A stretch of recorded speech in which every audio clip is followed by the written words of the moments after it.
कि इसको अगर हम थोड़ा और विस्तृत करें और पूरी वर्किंग समझें इसमें, तो 360 डिग्री पर ऐसे पूरी धरती घूमी हुई, 365 नहीं, हम 365 की बात नहीं कर रहे हैं, हम 360 डिग्री की बात कर रहे हैं। अब 360 डिग्री पे पूरी घूमी हुई है धरती, ठीक है। अब 360 डिग्री के जगह पर तो उन्होंने ये तुम्हारे पास जो कैलकुलेशन आ गई वो एक अहोरात्र की आ गई, मतलब एक दिन की आ गई, और एक दिन की जो कैलकुलेशन बताई उसमें 1 डिग्री बताया। अब 1 डिग्री यहाँ से बताना उन्होंने चालू किया ऐसे करके, ये जो कैलकुलेट थी, ठीक है ना, 1 डिग्री बताया। 1 डिग्री बताने के बाद उन्होंने क्या किया कि यहाँ से ले करके और 1 माह को 30 डिग्री की कैलकुलेशन बताई। हमने पिछली बार भी बताया कि 1 डिग्री में 1 दिन बना, 7 दिन में 1 सप्ताह बना, 1 वीक बना, फिर 1 सप्ताह प्लस 1 सप्ताह प्लस 1 दिन में 1 पक्ष बना, ठीक है। तो यहाँ 1 पक्ष 1 सप्ताह में 60 डिग्री, 7 हो गया, 60 डिग्री हो गया। जब हम 7 + 7 + 1 की बात कर रहे हैं तो 7 दूनी 14 और 1 15 डिग्री हो गया यहाँ पर। फिर उसके बाद उन्होंने कहा कि 15 डिग्री और चलता है तो 1 मास बना, यानी 30 डिग्री हो गया।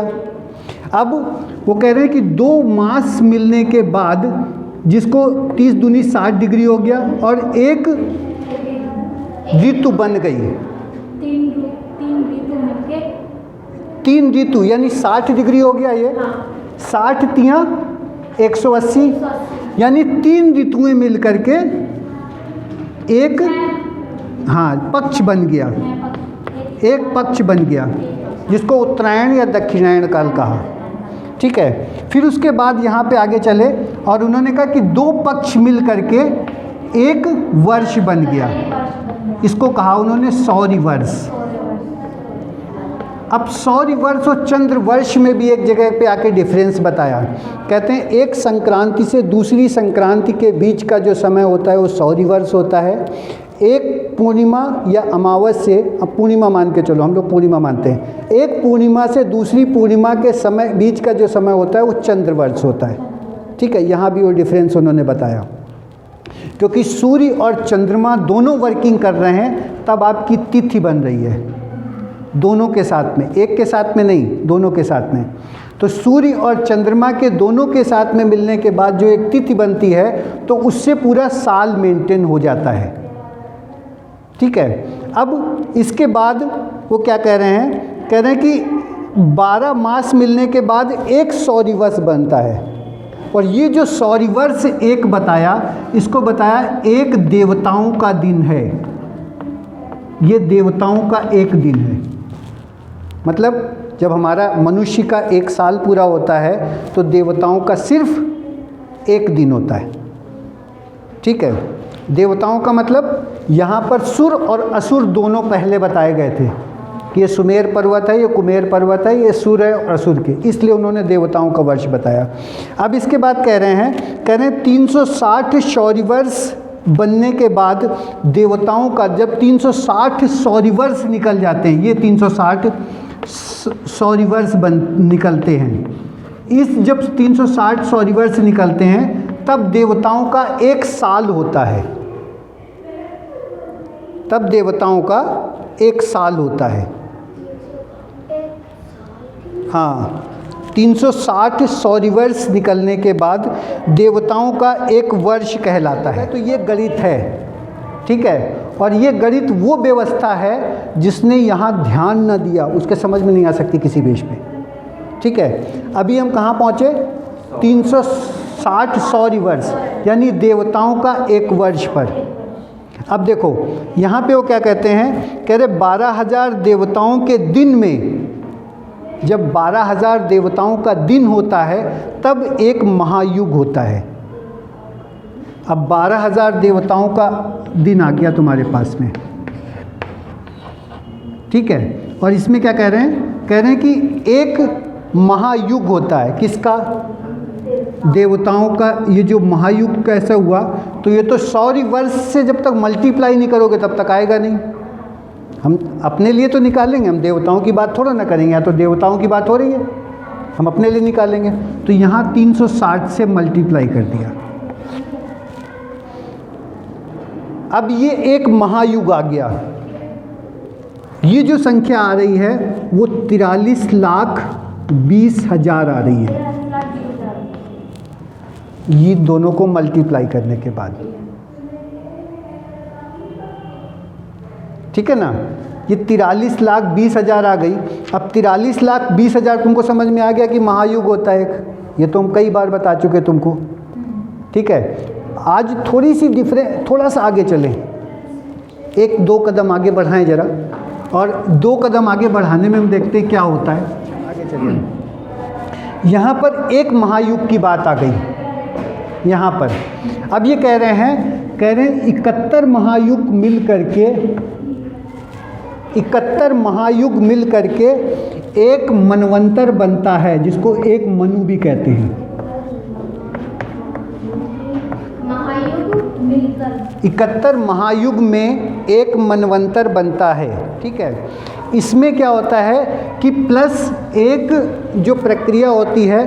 अब यहाँ पर एक बड़ा अटपटा सा प्रश्न मिला, बड़ा वो मिला, और इसको जब हम लोगों ने जांचने की कोशिश की, परखने की कोशिश करी, तो गीता में भगवान कृष्ण भी यही अर्जुन को समझा रहे हैं, वो भी यही कह रहे हैं यहाँ पर कह रहे हैं कि 71 महायुग के अंत में सतयुग के काल के बराबर, जितना सतयुग का समय होता है, जल पल्लव होता है। जल पल्लव का मतलब पानी से भर जाती है पूरी धरती। क्यों तो वो जाने, क्यों से मतलब नहीं है। ठीक है, और यही बात गीता में भगवान कृष्ण भी कह रहे हैं। अब सतयुग में कितना समय होता है, ये यहाँ पर एक जो बता रहे हैं सतयुग का 17,28,000, ये 100 रिवर्स यहाँ पर होता है। 100 रिवर्स मतलब मनुष्य का वर्ष, 100 रिवर्स का मतलब सूरज का समय या सूरज के चक्कर का समय, या फिर मनुष्य का एक टाइम, उसको कह रहे हैं कि ये समय होता है। अब यहाँ वो बात आ गई आगे वाली। ठीक है ना, ये एक मनु का समय हो गया। इतना समय, इतने समय को एक मनु का नहीं, इस समय को मनु कहते हैं। जैसे यहाँ 100 वर्ष कहा, जैसे देवताओं का वर्ष कहा, वैसे ही यहाँ मनु कहा। ये मनु का समय है। मतलब मनु कोई इंसान नहीं है। जो मनु स्मृति की बात होती है वो इंसान नहीं, मनु एक टाइम है। उस उतने बड़े टाइम को पूरे को मनु कहते हैं। 71 महायुग प्लस एक सतयुग को मिला करके मनु बना। ठीक है, यहाँ पर एक और भी अटपटा सा बात मिली कि आर्यभट्ट जी कह रहे हैं 72 महायुग जो होते हैं वो आपके इसी को उन्होंने कहा कि मनु होता है। मतलब उन्होंने एक सतयुग को नहीं जोड़ा यहाँ पर, उन्होंने सीधे 72 महायुग को एक मनु बता दिया। ये आर्यभट्ट ने लिखा केवल। ठीक है, हम ये नहीं कह रहे कि आर्यभट्ट सही है बाकी सब गलत है, लेकिन कैलकुलेशन उनकी अपनी थी और हमारी अपनी है, मतलब बाकी गणितज्ञों की अपनी है। तो अब यहाँ पर 72 महायुग मिल करके एक मनु कहे गए। आगे चलें, इसके बाद कह रहे हैं 71 महायुग, सॉरी पूरे इस पे आ जाएं पहले। कह रहे हैं 14 मनवंतर मिलके, मतलब 14 मनु मिल जाएं। हाँ, 14 मनु मिल जाएं, और उसके अंत में 14 मनु अगर मिलेंगे तो यहाँ पर 14 मनु हो गए, और प्लस हर मनु के साथ में एक सतयुग हो गया। एक सतयुग का टाइम हो गया, क्योंकि यहाँ पर वही तो बन रहा था, मनवंतर बन रहा था। अब 14 मनु मिलने के बाद पूरे के पूरे वो हो गए, और 14 मनु मिलने के बाद जब एक वो मिला तो यहाँ 15 सतयुग का टाइम हो गया। ठीक है, ये 15 सतयुग का टाइम हो गया। इसको कल्प कहते हैं। कल्प, ये जो कल्प जिसमें लिखा ये वही है जिसको कहते हैं ब्रह्मा का एक दिन। अब ये है ब्रह्मा का एक दिन। ठीक है, 14 मनु को निकालने के लिए 14 × 71, एक तो ये कैलकुलेशन हो गई 14 मनु को निकालने के लिए, प्लस इसके बाद 15 इंटू 4/10। यहाँ जो ये कल्प का समय है ये 14 इंटू 71, और ये टाइम निकालने के बाद ये जो समय है ये तुम्हारा 100 रिवर्स है। सर ये टाइम 100 रिवर्स टाइम निकालोगे ना, तुम अपना तो टाइम निकालोगे मनुष्य के लिए, ये वो समय यहाँ बताया जा रहा है। तो 15 इंटू 4 मतलब एक सतयुग का समय जो निकालने के लिए जैसे कैलकुलेट करते हैं, /10, ठीक है ना। सर टाइम क्यों लिखा? तुमने एक सतयुग निकालने के लिए टाइम निकालते हो ना, 43,20,000 की मल्टीप्लिकेशन करते हो ना, वो टाइम निकालने के लिए यहाँ निकालोगे, ये महायुग निकालोगे। तो जब महायुग निकालोगे तो 15 को कैलकुलेट करके 14 इंटू 10 करोगे, 40 इंटू 10 महायुग निकालना है हम यहाँ पर, कितना महायुग होगा। अब यहाँ जब हमने निकालने की कोशिश करी तो ये जो निकलता चला आ रहा है वो 14 इंटू 17, और ये निकाल करके ये निकल रहा है आपका 994, और प्लस 5 3 15 और 5 दूनी 10 और 2 दूनी 4, यानी 6 महायुग, यानी 1000 महायुग